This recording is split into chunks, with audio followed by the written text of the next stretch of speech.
and welcome to Black Hair in the Big Leagues presents the Salisha Show.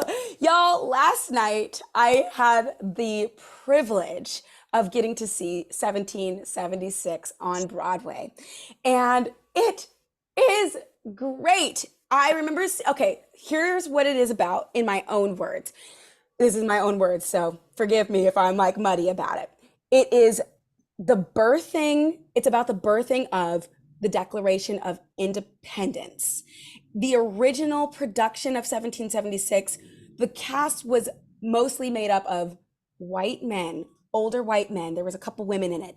And this revival version, not a man in sight, okay? We've got all female, trans, non-binary members of the cast.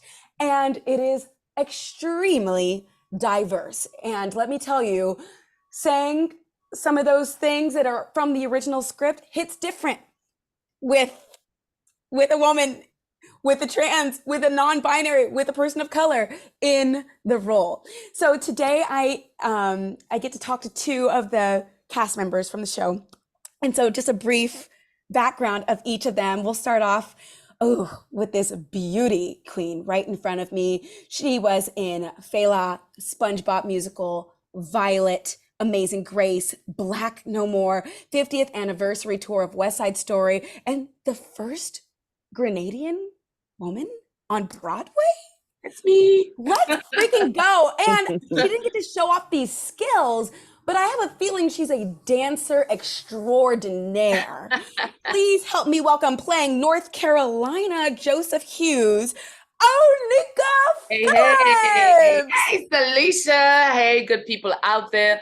Thank you so much for having me. And thank you for that incredible introduction. Sometimes you need to hear it from the outside, the things that you've done, just to be reminded, because it gets so exhausting and so tiresome, but you want to stay in a place of gratitude. So thank you for that. I'm so happy to see you today, and I cannot wait to dive in and ask you some things. Next up, we've got an international actress on television, film, and Broadway. She did Liz Estrada Jones on Broadway, some TV film, Friday Night Lights. Have you heard of that? Get on up, Miss Juneteenth. And come on, welcome home, Roscoe Jenkins.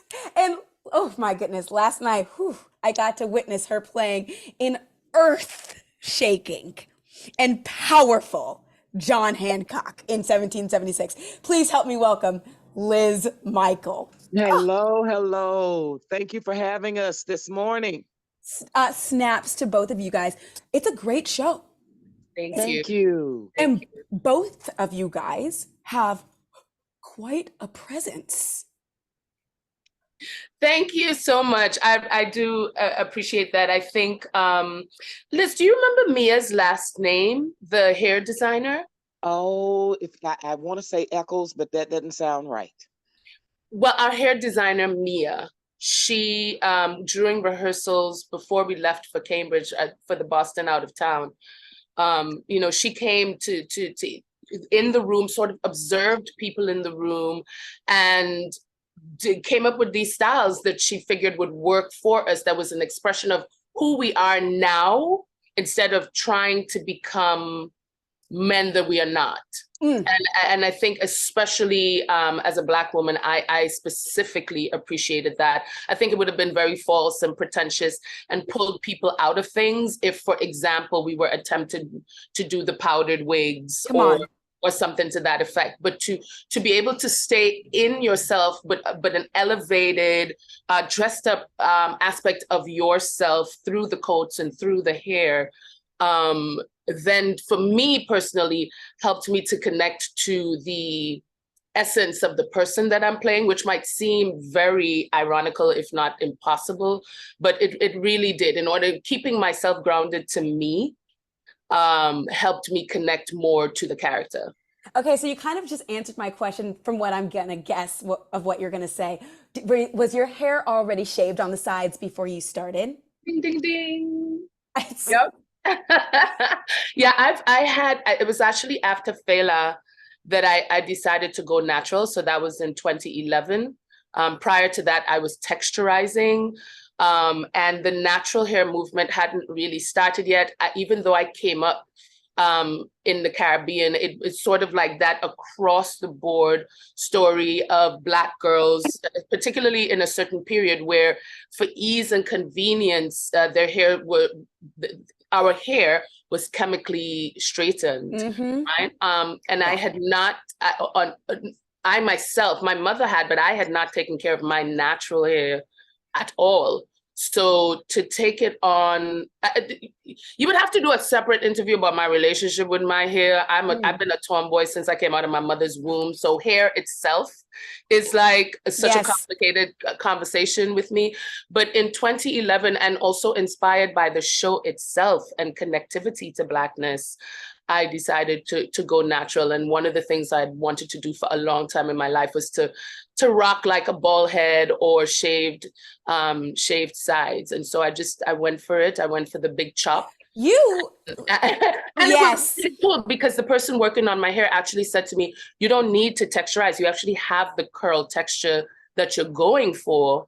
You just don't know how to take care of your hair. And I think that's such an incredible connective story that many of us have. This thing that we're striving for, we actually have it. We just were never given the tools to take care of it. Wow. You definitely have statement hair on stage. And not once were you ever on stage when I didn't notice that you were on stage. Thank you. Not once. And it is such a great look. It's really pretty fantastic. And thank you so much. I have this thing where I say, like, North Carolina, like Joseph Hughes loves his horses so much so that he designs his hair after they're made, like he's got that long mane. Yes, it cannot be mistaken. Lane, he loves his horses. It's a thing, and it really does look great. And I love that Mia got to pull exactly from you, and how interesting the way you were trying to get your hair to look all those years. That person was finally like, your hair does this. It does it, right? Exactly. Yeah. Liz, how about you? I saw you rocking those braids last night, and I know that my mama used to rock that same style. I'm like, it looks great. Oh yeah. Did you have braids earlier on this year? I did. In fact, it was something in 2020 when we were supposed to start the tour, and the bottom dropped out of everything with COVID. I was performing at the Old Globe doing Little Women, and I had to fly home to Dallas, and I was going to leave that show and come into 1776, but I ended up at home in Dallas. And the moment I got off the plane, I was like, I want braids. And I went to the store and bought all of the stuff to get my hair braided. And of course, you didn't want to sit in a room with someone for 8 hours with this pandemic looming about. So I just kind of put it off. But I am a curly girl.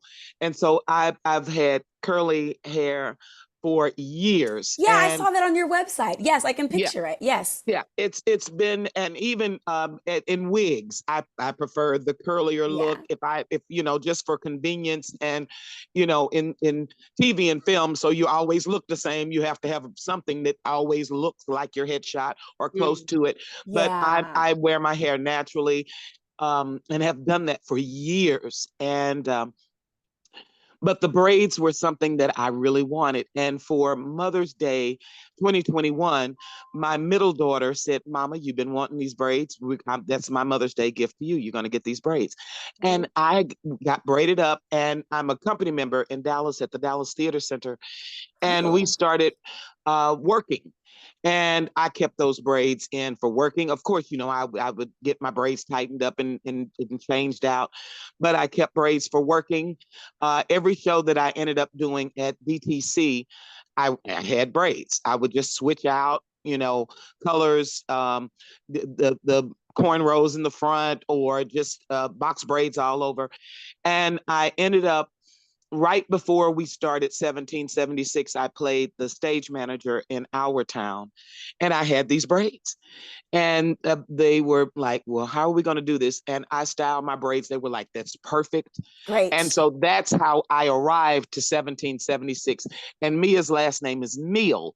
And so when I got to rehearsal, I was like, well, either they'll tell me to take the braids out, they're going to wig me, or I'll just cross that bridge when I get to it. And the ingenious part of Mia Neal is that she wanted us to all resemble ourselves. So when she saw me with those braids, she was like, "Oh, we need an updo. We need I like the height. Let's get them up, and we're going to keep the braids." I love it. And that's how they were adapted into the show. Yeah, like I feel like sometimes it can be nerve-wracking, like as an actress going into a wig fitting, if you got braids, you're like, they're gonna make me take these out. Oh, yes. And they do a hair wrap around it. Exactly. And I've gone through that, you know, and some wig and hair designers, I've had some pretty remarkable ones, but they'll be like, "Oh, that's not going to work for this character and what I've envisioned. Yeah. So we got to take the braids down." And yeah, but I've been pretty lucky the last couple of years. My braids have made it into the show. We love it. Honestly, like I just got off the line with Gisela Adisa from your cast. And I was saying when I saw the show last night from the audience, I was looking at her. I'm like, I felt seeing somebody with my hair texture in a way that sometimes I wear my hair. I'm like, seeing that on stage makes me feel as an audience member like, okay, wait, maybe I'm doing something right. Like it's on a Broadway stage. So when you're going on stage with your braids, when Oneika, you're going on stage with your hair shaved on the sides, it is a statement. It's kind of revolutionary. Isn't that crazy? Just being you. It's really awesome because when I was thinking through the Black women on stage, I mean, every single one of us has a natural style or a protective style in some way, shape, or form, right? So I have my hair with the shaved sides, Miss Liz with the braids, Gisela with her natural coils, Jill has her hair braided, Imani has a clipped and short cut. Imani is one of our standbys, and it's really. We have dreadlocks. We have sisters with locks. Yeah, AKD has locks, and so does Salome. And that, you know, our director, Jeffrey Page in particular, wanted those locks to be seen, you know, wanted them to be not put up, not put away, not tidy, you know what I mean? Like just in their beautiful coily form, or like Salome's, which is like the sister locks, that, you know, it pours down her face and frames this gorgeous face of hers. And no one has been asked to compromise themselves for some sort of Euro-related look. And even the wigs in the show that Nia wigged, they are natural styles as well. Patrina's wig is dreadlocks, gray dreadlocks. Yes, black and gray dreadlocks. And Crystalline. Crystalline has that curly short wig. Cute. It's super cute. It's really so it definitely is empowering. And I think as that is normalized, I know that for sure I feel empowered to step into spaces being like, here is how I would like to wear my hair, and how can I make it work with your vision based on what the show is, that is fair to the care of my hair, right? Because I think one thing in the world is how we show up in the world, and for that to be reflected on stage is empowering in itself. It really is. It really is. I remember that it was in Fela where I was wigged, and it was a natural looking wig, one of the first shows where across the board with these incredible styles, they had to actually hire braiders like from outside of the industry to get these styles done. But one thing that was happening was I was attempting to wear my mic in my hair, and it was breaking my hair with all the movement. We don't have time for that. Right. And then even like, so who was in the wig room at the time, even the way they were putting on the wig, and you hear that crunching and splitting of hair as they put the wig on, I just realized, okay, no, I can empower myself to be like, you are actually hurting my hair the way that you might pin or wig pin one texture of hair is not the way that you handle or manage my particular curls and kinks, because all you're doing is breaking it. And so I've just learned to be more empowered in asking for what I need to take care of my hair, so that when I leave a show, it's as healthy as it can be after a performance of 8 shows a week versus being virtually destroyed, you know? And shout out to Cookie Jordan, who designed the wigs and hair and makeup for Fela. Cookie, and man, my friend she's a Cookie. legend. I love me some She's Cookie. a legend. Like, Cookie is the one that came into the space and was like, this is how we're doing it. This is how we're going to make this, you know, look as authentic as we possibly can. Yeah, Cookie is everything. Okay, so I have a question for you guys about the show and your roles. How is it for both of you guys doing these roles that were originally written for and inspired by and about white men? How was it? Either of you can go first. I've been down this journey before. Playing the stage manager in our town, it's usually a traditionally older white male that plays that role. I have played Matthew Harrison Brady in Inherit the Wind, which is usually a older white male. Wait, how you keep getting these parts, Liz? I belong to a that very voice, wonderful. that voice, honey. Well, and I was told by the director of Inherit the Wind, he wanted an actor that embodied the passion and the heart of Matthew Harrison Brady, and it just happened to be a Black female that embodied all of those attributes. Wow. He wasn't looking for the physical attribute. He wanted someone that was going to engage the audience and have the passion that Matthew Harrison Brady had, and be able chills. Yeah. So, and oddly enough, in another play, I played 2 roles, but one of them happened to be John Quincy Adams. So I've been down this many road before. times, literally many times. Yeah. But to play in this particular piece, someone that laid the foundation here or was a part of the foundation for this country, it's been pretty great. I don't even have the adjective for it, because I'm feeling the power of the other bodies on stage telling this story. And so it's not that we're stepping into his shoes, but it is an offering through my body and a view of what could have been in this country had other people been considered. Yeah. Yeah. Isn't that awesome? Yeah. I think for me, this is my first time, for example, playing a role that is traditionally played by a white man.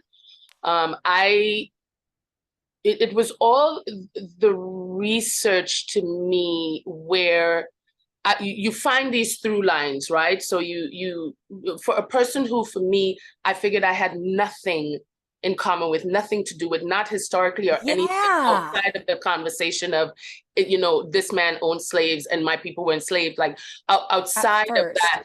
But there's so much research that went into each character, and you start finding things like, you know, like determination,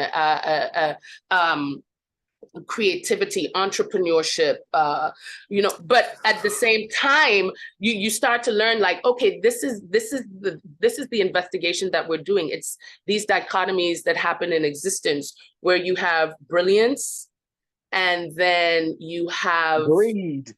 Yes, exactly. Right. So it's like a human conversation for me. But on top of that, honestly, and I just got to be plain here, it kind of really satisfies me to think that if for some reason Joseph Hughes could be showed this play, like, he would again keel over from, to quote the show, apoplexy, seeing a Black woman portray him, right? I think that there's something satisfying for me that says, it's like a validation for the people that he enslaved, that I get to now decide how he is portrayed. I get to decide that, right? You know, so I have no interest. I very specifically decided he was a bit of a manipulator in the Congress. He passes to South Carolina because that's the peacock of the Congress. But if I can get my ideas and incept ideas into the peacock, I, as in Joseph Hughes, incept these ideas, and then it's all like given out to the Congress, then my agenda is brought into fruition without having to be too loud, without having to be too cocky, and I've also given him this this character that's related to Cool, where he's constantly sort of, well-mannered and polite, but anytime there's a burst of anger, you see is violence. So there's one moment with Hopkins where he just, out of nowhere, the delegate from Rhode Island bursts out at him, and it's that insidious volatility that lives under these quote unquote violent manners, to quote a description that one of our awesome dressers gave to me when looking at Cool, which is this idea of pretending that you're holding yourself together as your world comes apart. And we see that through line to today. So to be able to be a reflection of today through the story of the past is very important to me, even if it means embodying a white persona. Our intention is not to pretend to be those men. Our intention is to be ourselves and to present our interpretation, as well as have those words, as Ms. Liz said, have those words come out of our mouths. How do you hear it differently when you hear words like yes, all men are created equal? I am if I say, how do you receive that outside of understanding it as part of the document? All men are created equal, but at the same time, I'm enslaving humans. Right. So those contradictions I'm happy to do that, even if embodying a white male. It really does change the meaning of some things in the script when it's said by a Black person. And I want to ask you, I really do want to know, both of you, your reaction and how you feel about it. So in the second act, there is the topic of slavery in the Declaration of Independence. And I don't think there was any Black people in the original production of 1776. No, ma'am. Right. Okay. Right. And so first of all, was that the original script, number one? Did anything change to make it more relevant to this cast, number one? And number two, how was it being a part of that scene as a Black person or as a person of color? Well, the script is what the script is. Got it. Okay. The only change was a letter that was added by Abigail Adams, Remember the Ladies. That compromise, and we don't want it, spoiler alert, we don't want to give anything away to your viewers. If they haven't seen the show, we invite them to come and see it and feel this moment for themselves. But that was in the original script. Taking that weight on, I'm always reminded, as Oneika said, about the ancestors. When we get to the very end, when there is a point at the end where we look out after this compromise is made, and or right before the compromise is made, and we get to look out at the audience, and all I can think of is especially one of my ancestors that just rings in my head. My great-great-grandfather, I just discovered him, and the name Mundy Bed Snell rings in my head when I look at the audience, because I'm thinking, you are still enslaving this man. Someone is still owning his body, and his labor is for free to build this institution that we want here, this country, this experiment that we want. And so it's a personal thing for me, and I think for all of us, but I can only speak for me, especially in that production number that we do, where we really dig deep into slavery. And it's hard, but I mean, that's what theater is. It's a holding up of a mirror to our audience, to this nation. Look here. Yeah. Everybody experiences that moment. Like for me, that's when the mask comes completely off. And that's a rhetoric that we use in the studio and in the rehearsal, which is that when you step into this persona, the shoes of this founding father, you're putting on a mask, right? You're putting on a mask in order to do this reenactment. But in that moment, for the Black people in the show, it's a breaking of the mask. It's like a crack. I saw that. Mask. And for me, I am literally like taking it off and stepping on it. Every movement of dance in that particular moment, I'm stepping on that mask, and I let myself become possessed by the ancestors. It's one of the most incredible experiences for me on stage nightly, because I think like, okay, we've made a decision to step into the painting of the past, but the painting of the past is always sort of iconicized. On the outside of that painting is the reality of everything that was happening, from young men dying in the war to people being enslaved in the most torturous system to exist for mankind. And those entities rush into me. They rush into me in that moment, and I let myself become possessed. And there's a moment where we're in a group, and we're just chanting back the words molasses to rum to slaves. And for me, it's what I appreciate about what the choreographer did there, director choreographer Jeffrey Page did there, was that rather than sort of fold into the trope of the beaten, hurt, enslaved person, he more tapped into the rebellious one, the ones that pushed back at it all and created the fear of the people who are trying to control them. And so that that piece in itself is a thesis piece that can be broken down in its own conversation. But for me, the play of being a founding father is completely removed from me. That's a privilege that I get to do on stage, because some of our castmates, they don't get to do that. They don't get to release that mask, right? Yes. But in that moment, you can forget about it. I am Black on Black on Black. Come on. Giving a voice to ancestors that didn't have one, and bringing them into the conversation. That if you're going to talk about the founding fathers, every time you're talking about the founding fathers, you're talking about enslaved humans. Every time.